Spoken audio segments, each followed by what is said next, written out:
माँ का बंटवारा। माँ, अब आपका इस तरह से अकेले रहना ठीक नहीं है। हम दोनों तो शहर में रहते हैं और अब पिताजी भी नहीं रहे, तो आप हमारे साथ में शहर चलिए, ताकि आप हमारे साथ रहेंगे तो हम दोनों भी बेफिक्र रहेंगे और अपना काम कर पाएंगे। बड़े बेटे आनंद ने अपनी माँ से कहा, हाँ माँ, भैया ठीक कह रहे हैं। हम लोग अपनी नौकरियों में व्यस्त रहते हैं तो बार बार गांव भी नहीं आ पाएंगे। आप साथ में रहोगे तो अपना काम कर पाएंगे, वरना इतनी दूर आना संभव नहीं है। छोटे बेटे सचिन ने भी हामी भरी। सरस्वती देवी निठाल सी दोनों बेटों की बात सुन रही थी, पर उनकी बुद्धि काम नहीं कर रही थी। अभी 15 दिनों पहले ही पति का निधन हुआ था और अब तक वो इस सदमे से उबर नहीं पाई थी। 40 सालों का हर पल का साथ था, कभी सोचा नहीं था कि इस तरह से कभी बिछड़ जाएंगे। राजेंद्र बाबू बड़े ही सरल स्वभाव के थे, किसी की भी बात जल्दी से मान लेते थे, दूसरों के दुख दर्द को समझते थे, सभी की मदद किया करते थे। उनकी प्रशंसा चारों ओर होती थी। घर परिवार रिश्तेदार राजेंद्र बाबू सबके प्रिय थे। परिवार में उन्होंने जो बोल दिया वो सर आंखों पर होता था। दोनों बेटे आनंद और सचिन भी अपने पिता का पूरा सम्मान करते थे। वो अपना खेत संभालते थे और उसी की फसल को बेचकर दोनों बेटों को पढ़ाया और उनकी शादी की। जब भी दोनों बेटे शहर से आते थे तो उनको भरपूर प्यार मिलता था। सरस्वती जी उनके आने का नाम सुनकर उनकी पसंद के पकवान बनाने में लग जाती थी। बड़े प्रेम से बनाती और खिलाती थी। बेटों के आने की खुशी में वो सब भूल जाती थी, अपने घुटनों का दर्द और आंखों का धुंधलापन। राजेंद्र बाबू की खेती बाड़ी का अच्छा काम था। 2-3 खेत थे और अब वो बैठे बैठे काम कराते थे। उम्र के साथ अब उनके ज़्यादा काम नहीं होता था, तो उन्होंने खेत पर काम करने के लिए कुछ लोग रख लिए थे। जीवन अपनी गति से चल रहा था। दोनों बेटे और बहू उन्हें शहर बुलाते थे, पर उनका मन तो अपने गांव में ही रमता था। यहाँ के रहन सहन खान पान के वो आदी हो गए थे। अच्छे भले दिन निकल रहे थे। एक दिन राजेंद्र बाबू छत पर टहल रहे थे, अचानक पैर फिसला, सिर के बल नीचे आ गिरे और उनके प्राण निकल गए। सारा परिवार उन्हें संभालने आ गया। सरस्वती जी का रोकर बुरा हाल था। दोनों बहुओं ने संभाला और दोनों बेटों ने सारे क्रियाक्रम किए। अब बच्चों की भी पढ़ाई है और हमारा ऑफिस भी। बस इसी वजह से दोनों जाने की जल्दी में जा रहे थे। सरस्वती जी अपना घर और गांव छोड़कर जाना नहीं चाहती थी और बेटे यहाँ रुक नहीं सकती थी। वो बेटों से बोली कि तुम लोग चले जाओ, मैं रह लूँगी। फिर ये घर और खेत भी तो है, इनको ऐसे कैसे छोड़कर आ जाऊँ। 40 साल की गृहस्थी का सामान है, मेरा शहर आकर रहना तो संभव नहीं है। आनंद ने कहा, वो हम बाद में आकर देख लेंगे। जब पिताजी नहीं रहे तो आप अकेले यहाँ कैसे रहोगी। सचिन ने भी हामी भरी और कुछ समय के लिए गांव छोड़कर शहर जाने को राजी हो गई। अब उन्होंने मन बना लिया तो दोनों बेटे आपस में उलझ पड़े कि आखिर माँ किसके पास रहेगी। घर परिवार का खेत गहनों का बंटवारा कर लेने, माँ का बंटवारा कैसे करेंगे। दोनों की पत्नियां ये सब देख रही थी तो आनंद की पत्नी गुंजन बोली कि हम एक साल के लिए माँ को रख लेते हैं। तभी सचिन की पत्नी अंजलि बोलती है, ना बाबा, 1 साल तो काफ़ी लंबा हो जाएगा। हम लोगों का घूमने फिरने का भी तो रहता है। 1 साल तक लगातार तो मैं नहीं झेल पाऊंगी। अच्छा तो 6-6 महीने का रख लेते हैं। गुंजन ने फिर कहा, भाभी ये भी ज़्यादा हो जाएगा। 6 महीने में मुझे मायके भी जाना होता है और मेरे मायके से भी कोई ना कोई आता रहता है। उनके लिए भी तो घर में जगह चाहिए। अब ये 6 महीने तक रहेगी तो बाकी मेहमान कैसे आएंगे और रहेंगे। अंजलि फिर से बोली, तो फिर तुम ही बताओ। ये कहकर गुंजन ने अपनी बात खत्म की। हम दोनों एक ही शहर में रहते हैं तो हर हफ्ते का रख लेते हैं। कम से कम एक वीकेंड तो अच्छे से मना पाएंगे, वरना वीकेंड का ही कचरा हो जाएगा। अंजलि ने हंसकर कहा। चारों बेटे बहू बाहर बैठे बातें कर रहे थे। बच्चे सो गए थे पर सरस्वती जी की आंखों में नींद नहीं थी। वो अपने पति की तस्वीर को लगातार निहार रही थी।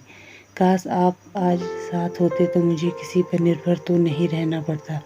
हम दोनों मिलकर जिंदगी के दिन बिता लेते। पति का साथ हो तो पत्नी हर हाल में कहीं भी रह लेती है। मेरी दादी कहा करती थी कि जहाँ पति है वही तेरा घर है। तेरा पति एक पेड़ के नीचे भी तेरे साथ खड़ा है, वही तेरा घर है। और उनकी आंखों में पानी भर आया। पति के साथ उसी पति का साथ मिलता है, एक भरोसा, एक दिलासा, एक मजबूती पर आज सब कुछ बिखरा नजर आता है। मैं अपने आप को कैसे समेटूं, कैसे मजबूत बनाऊं। अतीत की गिलियारों में खोई सी वो जैसे बाहर ही नहीं आना चाह रही थी। 40 सालों में हुई हर बात, प्यार, मनोहारा, रूठना, मनाना, एक दूसरे की परवाह, फिक्र, सब उन्हें बार बार याद आ रहा था। वो जैसे उन्हीं यादों में हमेशा के लिए खो जाना चाहती थी। तभी दरवाजे पर कुंडी बजती है और अपने आंसू पोंछे दरवाज़ा खोलती है। आनंद कहता है, माँ अपना सामान बांध लो, आप मेरे साथ चल रही हो। सरस्वती जी भी इनकार नहीं कर पाई। कुछ महीनों रह जाऊंगी तो बदलाव मिल जाएगा। और उन्होंने अपना सामान बांध दिया। तभी गुंजन कहती है, माँ जी इतना सब ले जाने की ज़रूरत नहीं है, सिर्फ आपके कपड़े रख लीजिए। वहाँ घर में आपको पुरानी चीज़ों के लिए जगह नहीं है। सरस्वती का माथा ठनका। अपने पति की तस्वीर और उनकी किताबें क्या अब पुरानी हो गई है?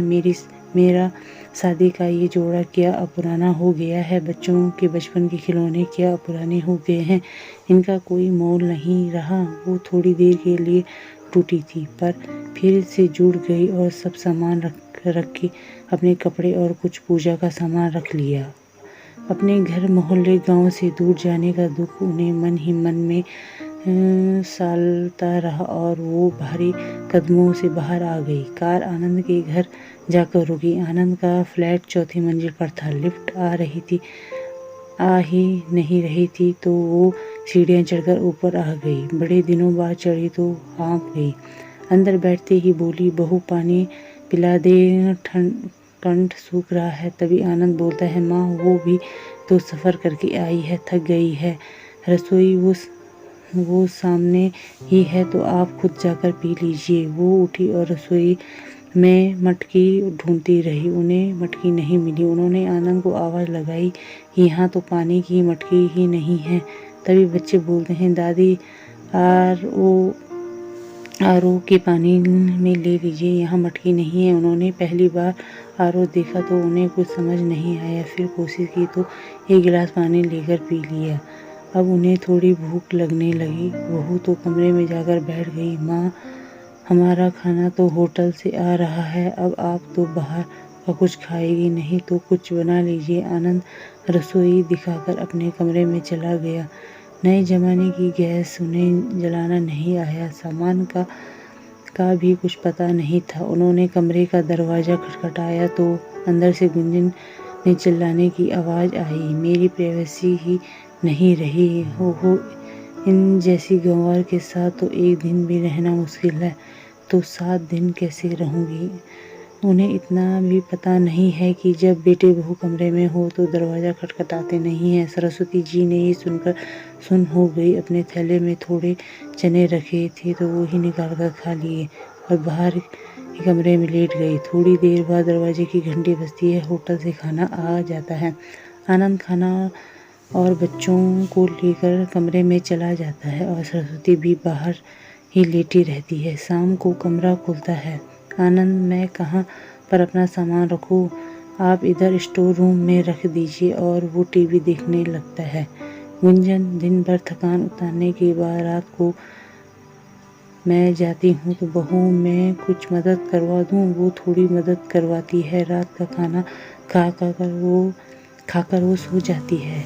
अभी तो आए 1 दिन ही नहीं हुआ और बहू बेटे को वो भारी लगने लगी थी। किसी तरह से 5-6 दिन निकले थे कि सोमवार की सुबह आनंद ऑफिस के लिए तैयार होता है और बोलता है, माँ सामान पैक कर लो, मैं आपको मेट्रो स्टेशन छोड़ आता हूँ।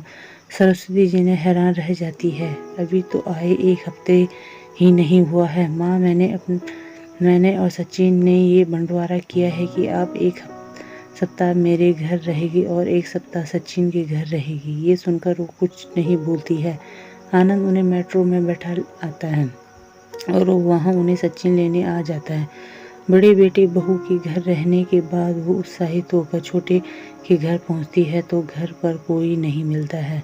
माँ बच्चे स्कूल गए हैं, अंजलि किट्टी में गई है, दोपहर को बच्चों को स्कूल से लेते हुए ही आएगी। मैं ऑफिस जा रहा हूँ, रसोई में कुछ रखा होगा, लेकर खा लीजिएगा। ये कहकर सचिन चला गया। वो रसोई में गई, कैसरोल में 2 रात की रोटी अचार रखा था। ओहो, बहू ने मेरे आने की खुशी में ये खाना बनाया है और मैं जब भी ये लोग घर आते थे तो पकवानों की ढेर लगा देती थी। अंजलि दोपहर तक आई, वो अपने और बच्चों के साथ व्यस्त रहती थी। खाना दे देती थी पर ज़्यादा बात नहीं करती थी। सरस्वती जी अकेले रह रह परेशान हो गई। एक कमरे में उनकी ज़िंदगी कट रही थी। ना बेटे बहू के साथ समय था, ना ही पोते पोती के पास समय था। सबकी अपनी दुनिया थी। 1 सप्ताह हो गया था तो उन्होंने आनंद को ही सचिन के घर बुला लिया और कह दिया कि मुझे तो गांव छोड़कर आ जाए, मेरा तो यहाँ मन ही नहीं लगता है। मैं अपने घर में खेत खलियानों के साथ में समय बिता लूँगी। लेकिन माँ, अब घर और खेत तो हमने बेचने के लिए बोल दिया है। जो भी पैसे आएंगे हम दोनों भाई बंटवारा कर लेंगे। अभी दोनों के घर छोटे हैं तो बच्चों के हिसाब से बड़े फ्लैट लेने हैं तो पैसे भी तो चाहिए। अब आपको रुकना करना भी क्या है, एक सप्ताह हमारे साथ रहिए और दिन बिताइए। सचिन ने कहा, नहीं, वो मेरा घर है, वो मेरे खेत हैं, मैं उन्हें दूंगी और वो सब मेरा है। मैं अभी वहीं जाकर रहूंगी। तुम दोनों के घर मेरे रहकर मैंने देख लिया, मैं 1 सप्ताह से ज़्यादा यहाँ नहीं रुक सकती। तुमने माँ का अनोखा बंटवारा किया है और अब खेत का बंटवारा नहीं करने दूंगी। माँ का स्वागत ऐसे किया जाता है। आनंद, तूने परिवार के साथ कमरे में बंद होकर खाना खा लिया और माँ बाहर भूखी थी बैठी। और सचिन, तूने पहली बार तेरे घर के आई तो रात की ठंडी रोटी और अचार खिलाया तो माँ तुम सबके लिए पकवान बनाती थी। उनकी दो भी तुम तो भारी पड़ गई। तुम दोनों गांव का घर और खेत बेचकर नया घर लोगे। बच्चों के लिए कमरा लेने को कह रहे हो और माँ के लिए कोई कमरा नहीं। माँ तो स्टोर रूम में रह लेगी ना। ये सुनते ही दोनों भाइयों की नजरें झुक गई और वो दोनों कुछ न कह पाए। मेरा गांव का घर नहीं बिकना, ना ही खेत बिकेगा। मैं अपने अंतिम समय तक वहीं रहूंगी और यही मेरा आखिरी फैसला है। मेरे जीते जी तुम दोनों ने माँ का बंटवारा कर लिया, पर मेरे घर का खेतों का अभी कोई बंटवारा नहीं होगा। मेरे मरने के बाद जो चाहो कर लेना। तू मेरे गांव की टिकट करा दे, मेरा तो तुम दोनों के घर पर दम घुटता है। मैं यहाँ नहीं रुक सकती हूँ। माँ, हम कार से छोड़ आते हैं। दोनों भाई बोले, हम रहने दो। जो माँ को भरपेट खाना नहीं खिला सकते, वो 2 घड़ी बैठे नहीं सकते, वो माँ के लिए अपना कीमती समय क्यों बर्बाद कर रहे हैं। मैं चली जाऊंगी। और सरस्वती जी ने अपना सामान जाने के लिए बांध लिया। दोस्तों, पिता के जाने के बाद माँ का बंटवारा पहले के लिए रखिएगा। इस पर बड़ी बहस होती है कि लेकिन माँ की इच्छा होनी चाहिए कि वो किस बेटे के साथ और कितने दिनों तक रहना चाहती है। माँ को बंधन में बांधना, उनका बंटवारा करना उचित नहीं है। बंटवारा सिर्फ वसीयत पर ही नहीं रुकता, अब माँ बाप भी बांट दिए जाते हैं वसीयत की तरह। धन्यवाद दोस्तों। कहानी कैसे लगी कमेंट में ज़रूर बताना और सब्सक्राइब ज़रूर करना। धन्यवाद।